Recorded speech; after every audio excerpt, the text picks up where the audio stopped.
自幼我便知道自己以后是要做谢家三夫人的。谢慎之礼佛，其他姑娘放纸鸢荡秋千的年纪，我便日日泡在佛堂念经。谢慎之习武，喜欢性情坚毅的女子。我为她学骑马，摔断了腿，一滴眼泪也没有掉。我拼尽全力活成她喜欢的样子，她却爱上一个同我南辕北辙的姑娘。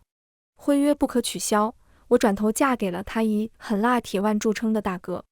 婚后谢家大郎如同传闻中一般不近女色，唯有一次，谢慎之醉酒堵在我的门前，谢望之将我护在身后，忌惮地瞧着他这个幼弟，冷冷开口：她如今是谢家大夫人，你深夜找你大嫂有什么事？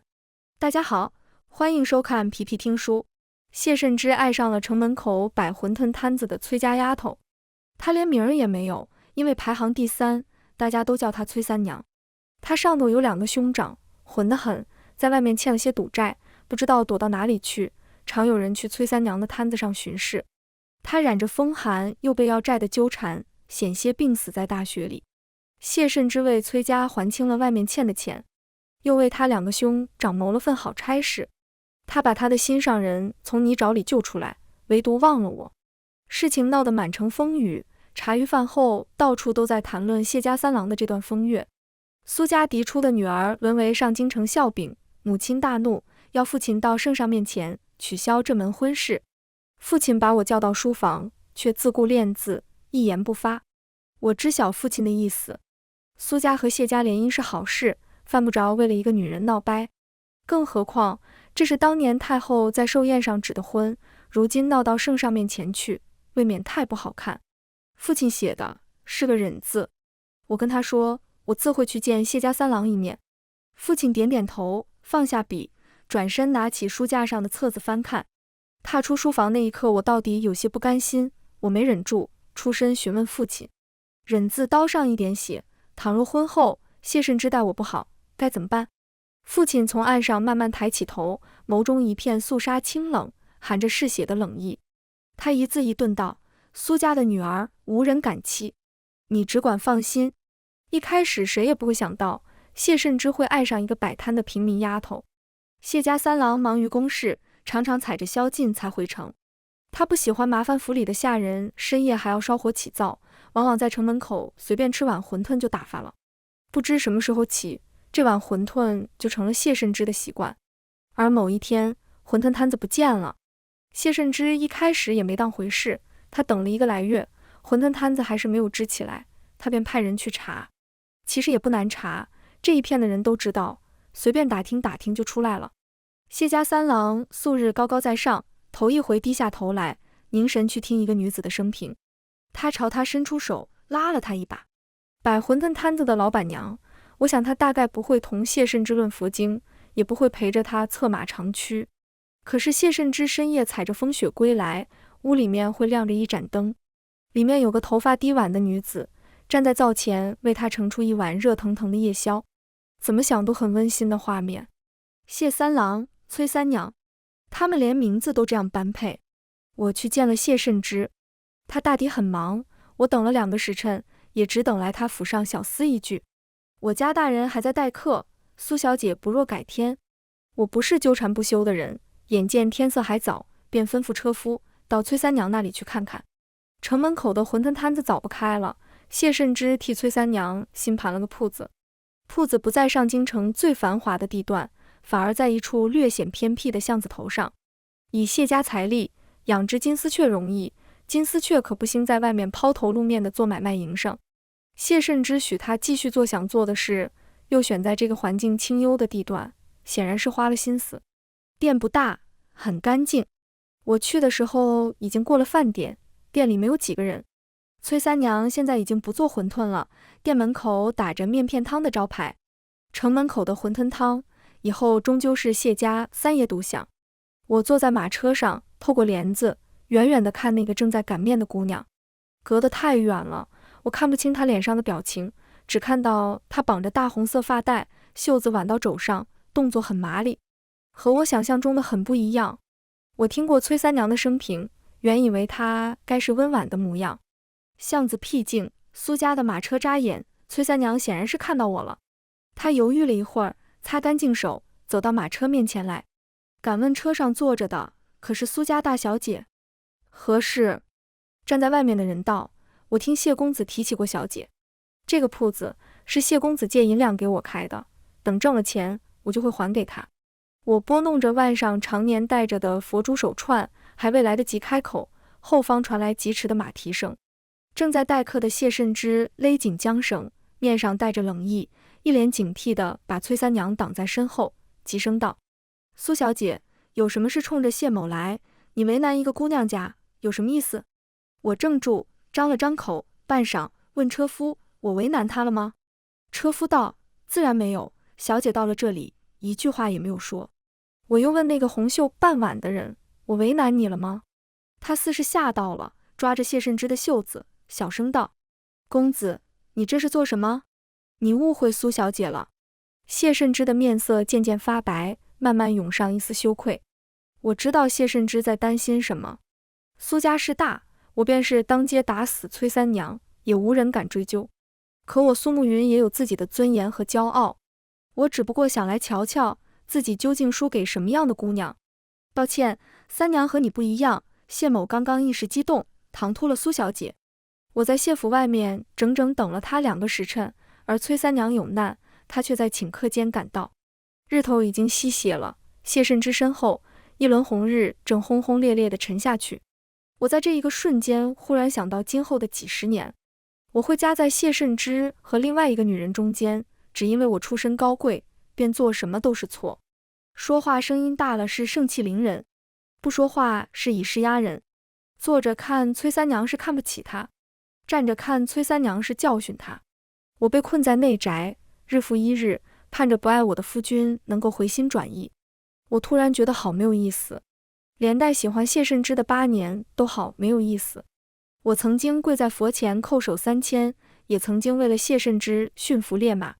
我畅想过无数次和谢慎之婚后的生活，我们有势均力敌的家世，有相似的爱好，有当今太后赐下的婚约，再般配不过。可是终究敌不过谢慎之不爱我。我想我就是在这个瞬间放弃谢慎之的。我咬紧牙，把眼泪逼回去眼眶里，因为太过用力，连声音都在发酸。谢公子，谢家和苏家有婚约，这事你知道吗？自然知道，只是此事还需从长。我平静地打断他的话。谢家2郎已经成家，苏家的女儿不做妾。那么，烦请转告你家老夫人。我面上微微含着笑，藏在袖里的手止不住颤抖。我尽量绷直了身体，说出我对谢慎之的最后一句话：婚约不可取消，让你大哥来。我喜欢谢慎之好多年了，我第一次见他不过6、7岁光景。那时我随母亲去金山寺上香，母亲在前院听大师讲经，我坐不住，偷偷溜去后院玩。我贪心摘池子里的荷花，不小心掉进水里，一个小沙弥将我救起。我当时浑身湿透，袜上都是泥浆，一只鞋还丢了，整个人吓得不轻。真奇怪，他明明穿着小沙弥的衣服，却束着发，竟然是个俗家弟子。他的衣裳也湿了，紧紧贴在身上，狼狈得很。小沙弥把腕上的佛珠手串套到我手上，用帕子擦进我脸上泥沙，轻声叫我不要怕。母亲身边的嬷嬷来寻我，大惊之下抱着我到过谢便急急离去。后来母亲辗转打听，救我的人是谢家3郎。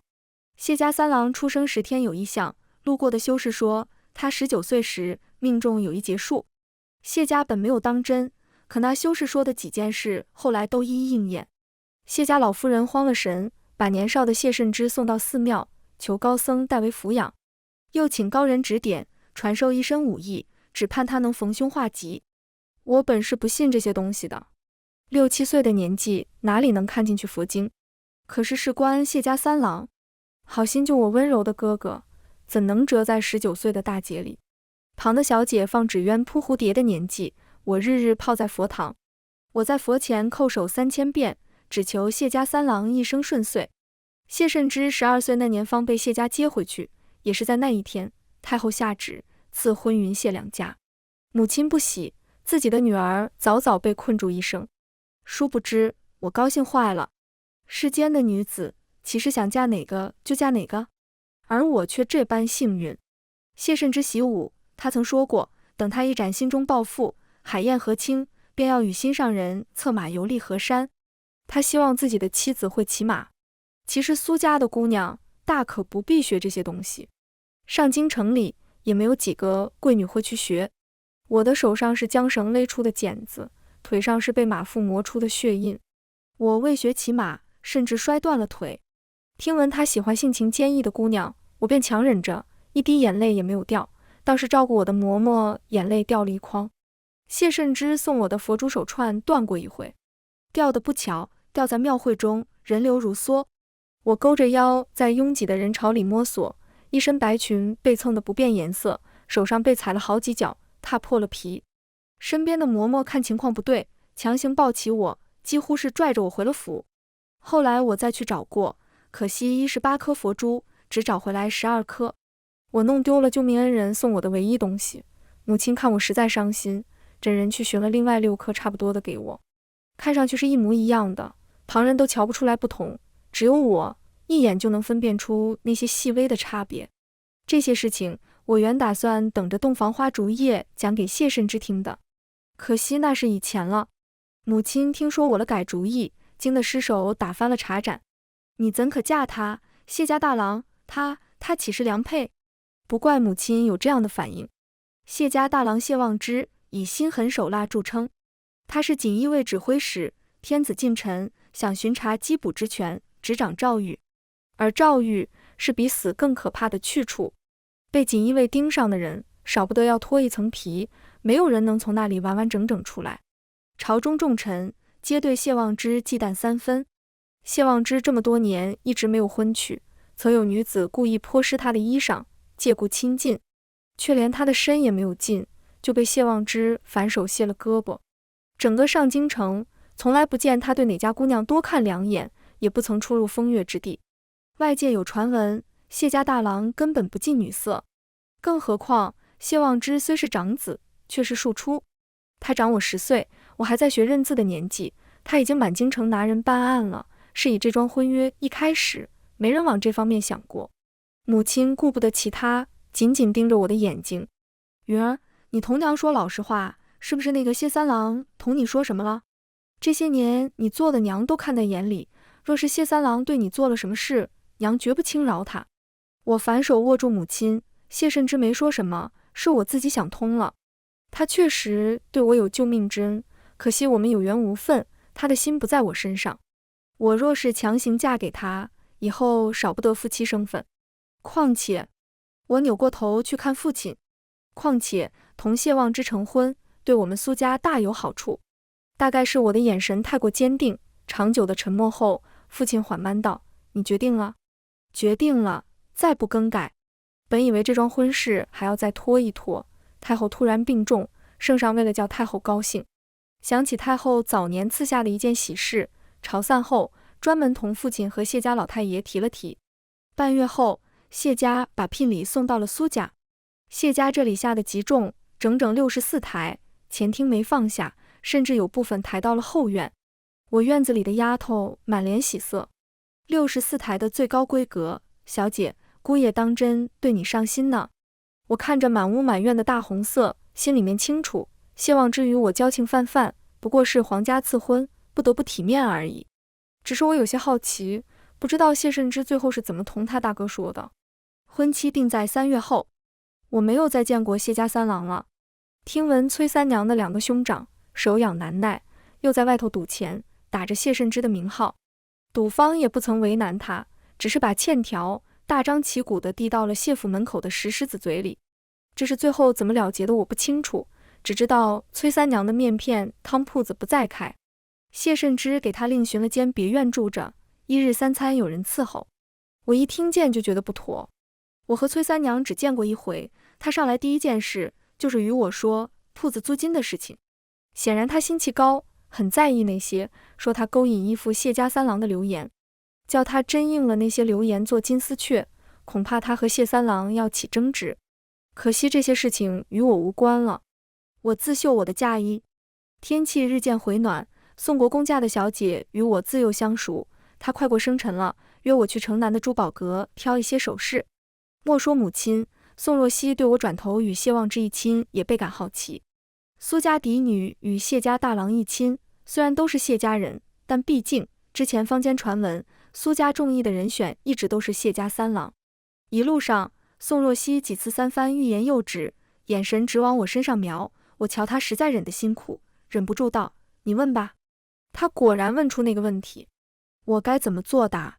说谢慎之不爱我，我嫁过去不过搓磨自己，还是说谢望之在朝中权势更甚，我嫁过去对苏家大有好处？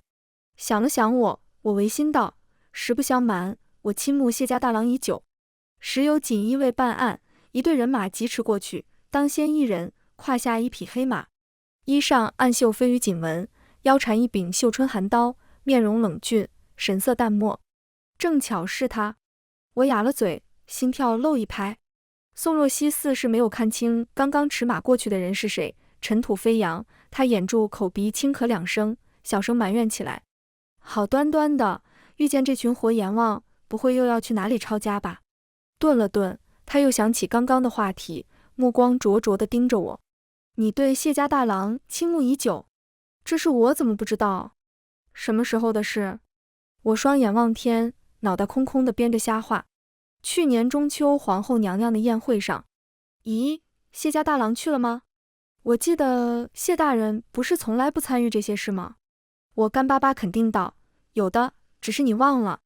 4月初，我同谢家大郎完婚，婚事很隆重，说不遗憾，却也不可能。毕竟我想这一天想了很多年，母亲给我梳头的时候，我有一瞬间怔然。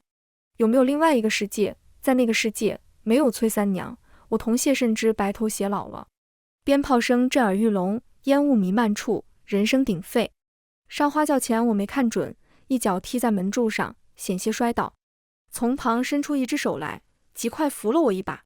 我望向身侧，隔着盖头，只看到隐隐绰绰一个模糊的身影。我低低向他道谢，四周太吵了，也不知道他听到没有。谢望之是庶出，他的生母已经去世，诸位兄弟中他最年长，又在朝中担任要职，是以早早的从谢家分出来，另居别院。但既然是成亲，少不得要回谢家主家去认诸位亲戚，给谢家老太爷敬一杯儿媳妇茶。盖头被撑杆挑起，先是一张薄唇，掠过高鼻，我抬起眼，不期撞上谢望之的视线。其实我见过他很多回了，大多数时候他行色匆匆，腰带佩刀，我只能略略瞥上一眼，像这般近距离细细的看，实是头一回。谢慎之清冷，而这位谢家大郎虽与他3分相像，眉眼却要凌厉许多，大约是做锦衣卫，浸在鞋里太多年岁的缘故。周围起哄的人太多，我无端红了脸，对谢望之羞怯一笑。他怔然，然后慢慢也回了个笑，眉宇间的戾气便如烟消散开来。这婚事盛大，前来观礼的人也多，我听见有宾客抽泣，暗叹新娘美丽。苏家嫡出的女儿，自小养在掌心，仪态气度，比起皇城里的公主也不遑多让，大婚之日，自然该是最光彩照人的那一个。谢望之引着我，一一见过谢家众人，我跟在他身后半步之遥，一回身就够得着的地方。我很久违地见到了谢慎之。谢家三郎，即便扎在人堆里，也是翩翩如玉的公子，一人就叫人认出。周遭看热闹的人很明显的安静了一瞬。我和谢慎之的事，京中也偶有流言，大家都在看我，以为我会失态，他们低估我了。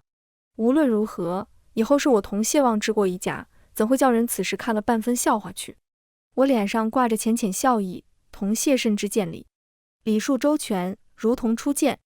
三弟，谢慎之的面色算不上好，没甚笑意，但转念一想，其实他也不是什么爱笑的人。他叫我大嫂。谢望之不知何时握住了我的手，我更用力地回握他。如此，我与谢家三郎再不相干。同谢望之的婚后生活很平淡，他忙于办差，不常在家。府里的大小事务，一切交给我打点，有些事我拿不准。问过他的意思，他只说按照我的想法办就好。说来谢望之回家的时日确实也很少，我顺手在土里埋下几颗瓜子。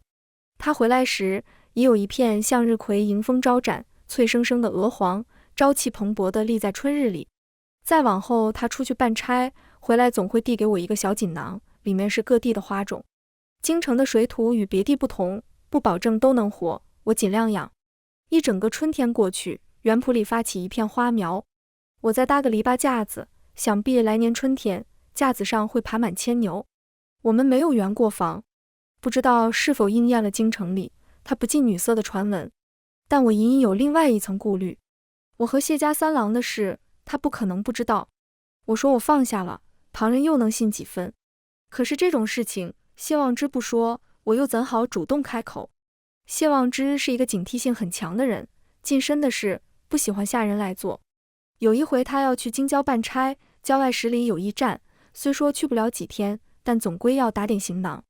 我站在旁边看他收拾衣裳，终归没忍住，去找了一把伞塞给他，说道：“带上吧，过2天要下雨了。”他抬起头，略诧异地看了我一眼，然后接过了那把伞。2日后，果然毫无征兆下起大雨。谢望之办差回来，说其手底下几个人被淋得狼狈，最后借了农家的屋檐躲雨。你怎么知道会下雨？我笑眯眯地望着他。你猜？谢望之望向我，眼里隐隐有探究。是夜我睡前沐浴，浴桶里的水极热，我叫丫鬟掺点凉水。谢望之的身影映在屏风之后。你身上有旧伤，该多用热水驱寒。我从未在沐浴时见过外男，大惊之下猛地蹲进水里。水太烫了，我倒抽一口冷气，又不好立时站起来。混乱之中，似是听得谢望之轻笑，再抬头看，屏风处空空如也，他已经走了。那之后每天晚上沐浴都是略烫手的热水，只是不像第一回那样灼人。9月底，谢望之受了重伤，他是被手底下人背回来的，宫里的老太医来瞧了，说是再过2寸就要伤及肺腑，得亏谢大人命大。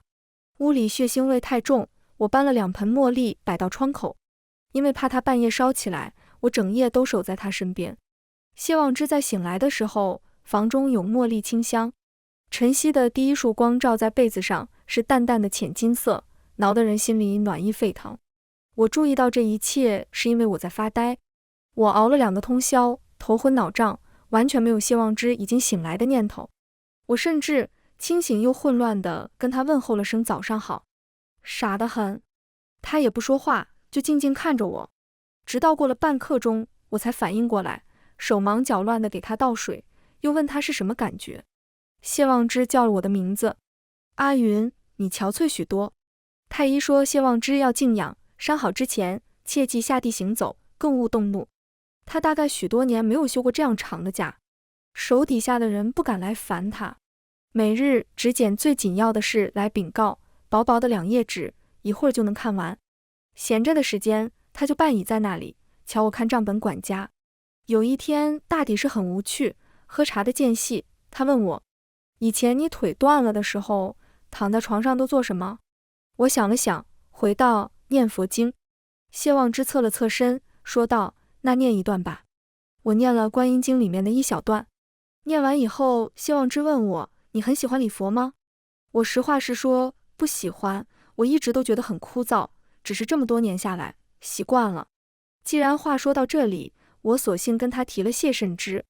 日子好也是过一天，差也是过一天，总归我要跟谢家大郎长久过下去的，并不想同他因为这些事生分了。我第一次跟他谈起他的3弟，学骑马的事，学佛经的事，找珠子的事，那些谢慎之都不知道的事情。没想到最后，我竟然是同谢望之讲了。他安安静静地听自己的妻子讲另外一个男人，神情很专注。我同谢望知道，其实一开始知道他和崔三娘的事情，我还是很怨恨。凭什么呀？我这么些年拼了命活成他喜欢的模样，到头来他却根本不爱我。到后来我想通了，站在谢慎之的角度，他又凭什么要因为我的付出喜欢我？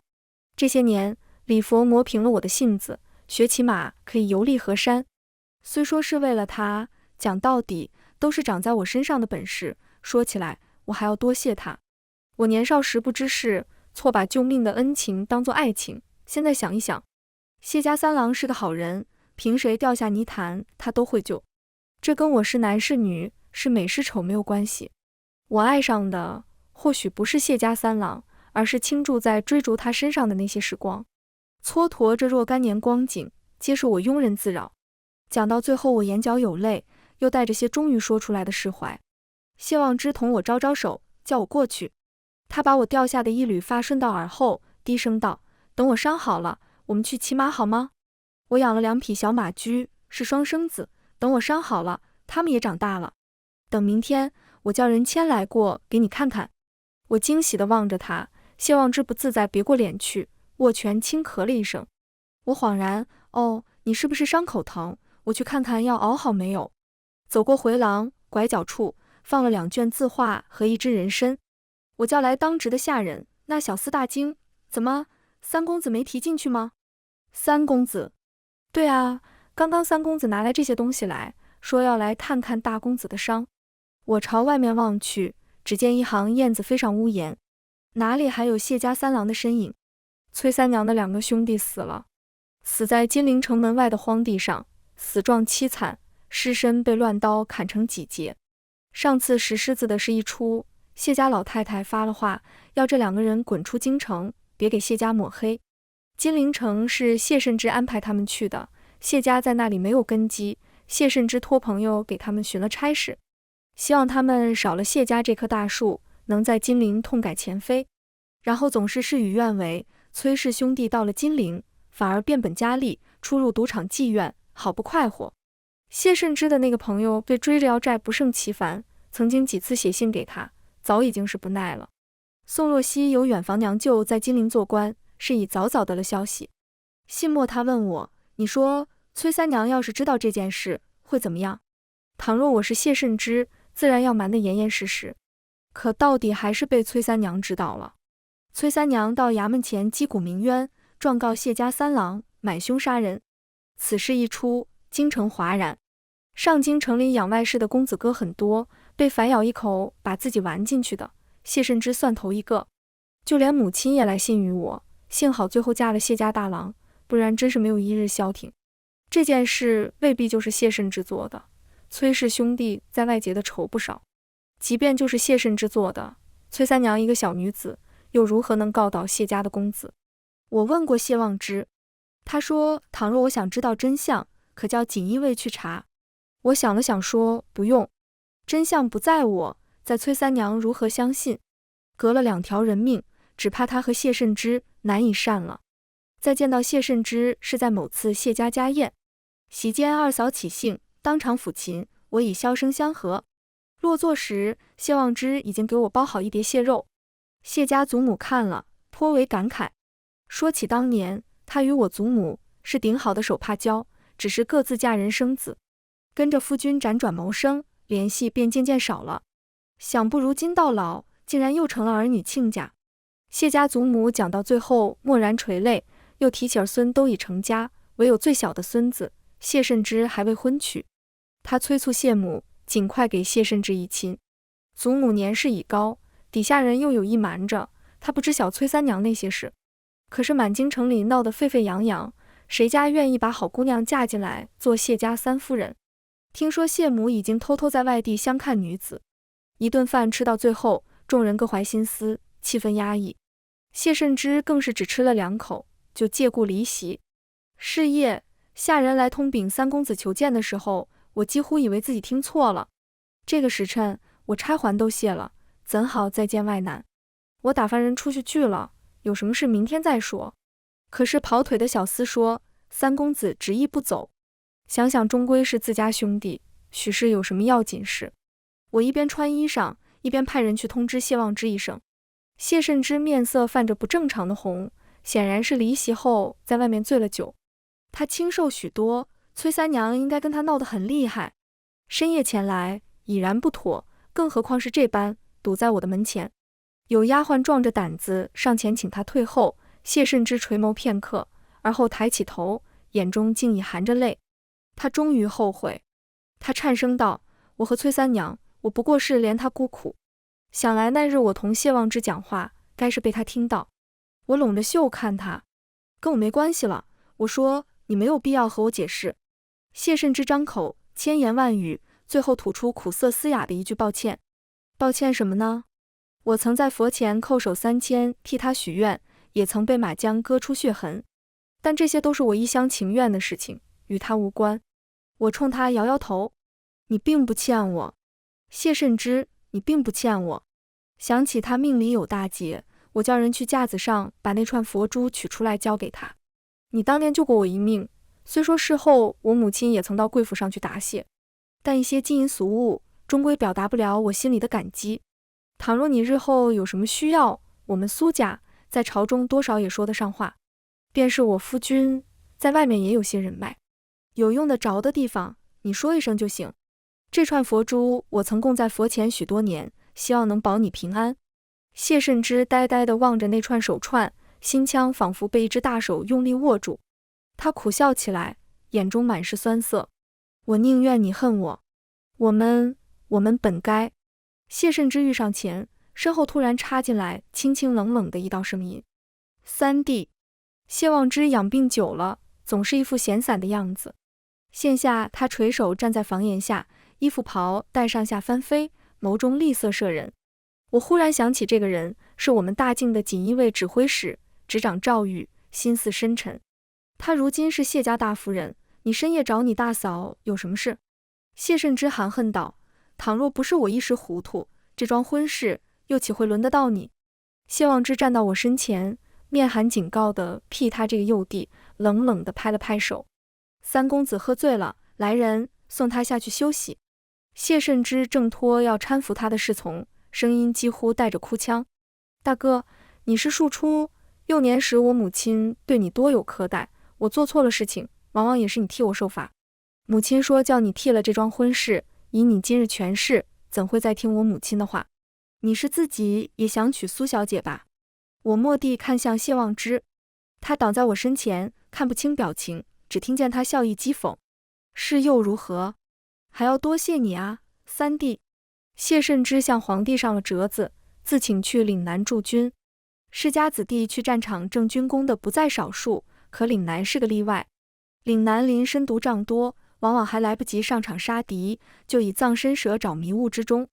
这是最危险的去处，就连参军的饷银都比别处多出1倍不止。他这一去，生死难料。谢母大病一场，他年近40才喜得一子，又因修士预言，将幼子送去佛寺，骨肉分离。好容易盼得孩子平安长大，却又执意要去岭南吃苦，他如何受得了？听闻谢母病愈后，迁怒于我，觉得是我造就谢慎之种种坎坷。算算年纪，他今年正好19，算是应了命里的劫数。贴身的嬷嬷私下里劝我，防着谢母些，恐他一怒之下想差了，对我做出不好的事。我摇摇头，不说苏家显赫，就说如今谢家门楣，大半也是谢望之这个锦衣卫指挥使撑起来的，他不敢对我如何。防人之心不可无，不过该防的人不是我。我派了2个人去崔三娘住处附近盯梢，倘若有什么事，暗中接应1、2。果不其然，没几天传来消息，崔三娘差点中毒，现在已经被偷送出城了。从此以后，天大地大，不知他会去哪里。谢望之的伤真正好透是在冬末，他身居高位，听命于圣上，手底下又那么好些人，只不过伤口结痂，便又出去当值。世人为锦衣卫如活阎王，谁又能想到策马而过的指挥使大人，锦衣之下满身的伤。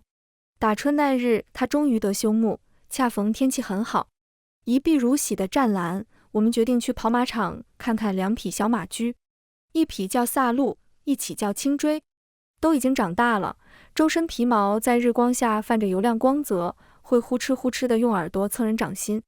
谢望之突然来了兴致，翻身上马，周身意气勃发，眉目飞扬。他往前略俯下身，朝我一挑眉：敢同我比御马吗？倘若比别的，我恐怕还要犹豫一会儿，可是他说比骑术。我扬起脸看他：倘若你输了？谢望之拱手一笑，任凭谢家大夫人处置。我心底轰然一声。成婚后，谢望之也叫过我很多次夫人，但那更像是例行公事，一个称呼而已，跟叫阿猫阿狗没什么区别，从没有像现在这样眼底带笑，肆意张扬。我有点不好意思地别过脸去，微微嗔道：那你说话算话。衣袍被风灌满，身侧尘土飞扬，马蹄声如雷。我从未骑得这么快过，连扑面而来的风都觉得如刀，却还是咬紧牙，夹紧马腹，狠狠一挥鞭，飒沓如流星。谢望之紧紧跟在我身侧，几乎与我并驾齐驱。一路疾驰，苦闷都被甩在身后，我吐出胸中一口浊气，只觉快意横生。过了最后一个溪涧，就是马场尽头。我扬起马鞭，用力一挥，轻追仰天嘶鸣，抢先一步越过溪涧乱石。我赢了，心中雀跃无比。我控住马，掉头驰到溪涧上游，大声叫他的名字：谢望之。什么？他也在笑，眼眸晶亮，嘴角弯弯翘起。你为什么要娶我？我是苏家嫡女，与谢家素有婚约。可是你为什么要娶我？我要听一听那个我不知道的理由，到底是什么？谢望之大笑，早知道你要问这个，说了可不准生气。御马我不如你，倘若你气跑了，我可追不上。我举着马鞭，信誓旦旦。不气，你说。一开始是好奇，当街拒绝谢慎之的姑娘是何模样。你知道的，我和谢慎之自幼有些局语。再后来，我听到那姑娘说，她心仪我许久了。她一本正经地编着谎话。停，不准说了。我大羞，生气要去教训谢望之，他早有防备，朗声大笑，扬鞭一挥，策马向前跃去。苏慕云，敢不敢再同我比一回？比什么？比什么不打紧，只是输的那一个要陪赢的那个白首不离。时值阳光热烈，青草香味弥漫于空气，溪流映着粼粼波光，那人长腿跨坐马上，嘴角噙笑。我心中一动，拍马追上。比就比啊，谁怕谁？谢慎之番外。谢慎之在回上京城是2年以后，这时候街头巷尾议论的都是别的新鲜事了，再没有人提他和崔三娘那档子风月往事。他很顺利地回了府，在军中磨砺2年，谢慎之黑了些，气质也愈发沉稳。他走的时候，母亲哭天喊地，直言赶走就不要回来。如今他回来了，母亲看见风尘仆仆的儿子，哪里还记得自己当初说过怎样绝情的话？他是回来上任的，天子颁了圣旨，叫他做副统领，负责协助京城城防。谢慎之早就知道，这次回来会遇见苏慕云，那个差点成为他妻子的苏家小姐。这是他在回来的路上早已经想过好几回了。时过境迁，都是2年前的往事，在见面时自当体面。母亲信里说，苏慕云已经有孕，等年底就要生了。可是真隔着屏风见到苏慕云时，谢慎之还是忍不住握紧了拳。苏慕云一边修剪一棵矮子松，一边跟谢望之讲话，说是已经提前为太后的寿辰准备了贺礼，年节将至，让他和同僚多走动走动，这是至亲夫妻才会提点丈夫的话。谢望之表面上听着，实则注意力都在苏慕云身上，他紧紧盯着那把剪刀，生怕苏慕云一个不注意伤着自己。苏慕云见谢望之听得心不在焉，跺脚嗨呀一声。谢望之立马回过神来哄他。谢慎之有瞬间恍惚，他可是亲眼见过他大哥在赵玉湾人膝盖骨的。谢慎之的出现就像是一把刀插进一幅安静美好的画卷里，画裂了，梦也就醒了。苏慕云见到他，立马就收起小女儿情态，恢复了当家主母该有的那种沉稳和端庄。他同他寒暄，客气疏离的问好，一丝错处都挑不出。谢慎之最恨他这样，他们明明还是有一些过往的，不是吗？虽然谈不上美好，但他们曾经论及婚嫁，差点就要结婚了。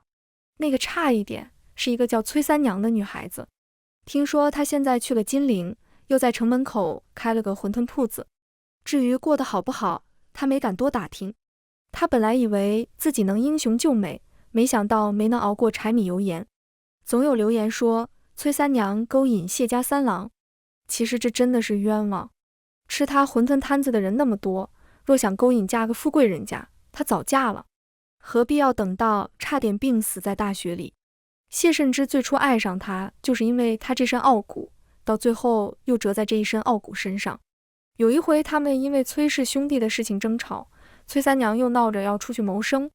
见鬼，究竟谁家的妻妾一天到晚闹着要出去开门做生意？他谢三的女人在外面做扫地、擦桌、伺候人的活，合适吗？他们总因为这些事情吵架。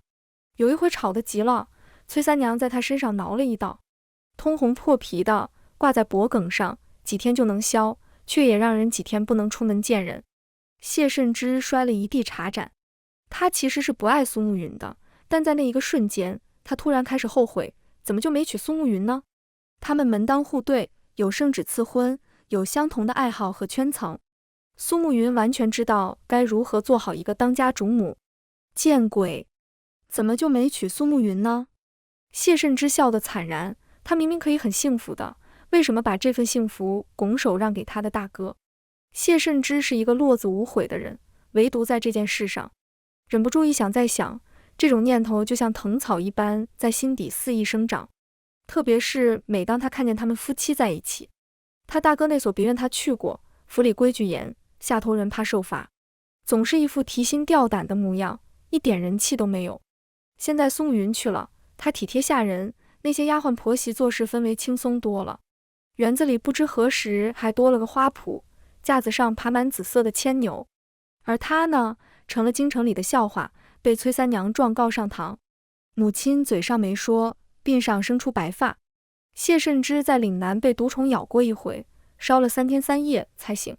醒时紧紧抓着常年佩戴的佛珠手串，旁人都道他命大，只有他自己知道。